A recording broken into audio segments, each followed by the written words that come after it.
again. How do I feel? I prepare for fasting by not eating. No, I don't. But no, this is very important. If you read my book, this ministry was based on fasting. When I first began the ministry, I fasted for 10 days from the 1st to the 10th of every month for 5 months, and the miracle began to break out. Now fasting doesn't bring the miracles. You don't have to fast to see people healed. But it helps to focus on God. There's another whole study on fasting, but Julie and I still fast. Different times we'll fast a day. Sometimes we'll fast a couple of days. Sometimes we'll fast 3 or 4 days.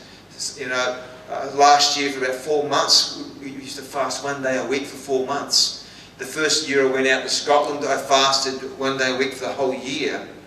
And so, but fasting isn't a legalistic thing. It's something that God draws you to.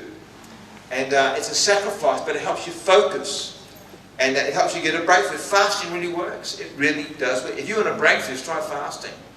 And you might say, well, I like my food, well, so does everyone else. But you can begin by fasting half a day. Try fasting a meal a day. Try fasting 2 meals a day if you find it difficult. And then you work up to a full day without food. And in that time you pray. And each time you feel hungry, it stirs you to pray.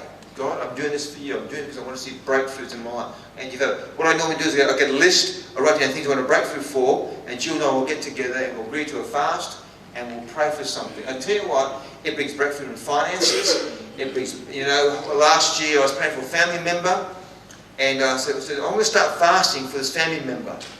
And I'll tell you, the day after that I fast, the phone rang, and the family member said, I've come back to God. Isn't it amazing? I said, Julie, that was quick. The next day. Wow. I said, keep doing this more often. And then my mother, I led my mother to the Lord a few months after that. That's right. And after we were fasting for our families and her mum. We fasted 1 day a week for about 4 or 5 months. And her mother came to the Lord through that. And I tell you what, it works. In fact, I've never really met anyone with power in the Spirit has been someone who hasn't fasted. And by the way, I don't mean you've got to fast all the time. It's not a legalistic thing. It's something between you and God. Some people fast, like in Daniel, as a Daniel fast, he fasted from special food, and he fasted on lentils, pulses and things. There's different types of fasts. Some people who love coffee, you might go on a coffee fast. Some people could go on a McDonald's fast.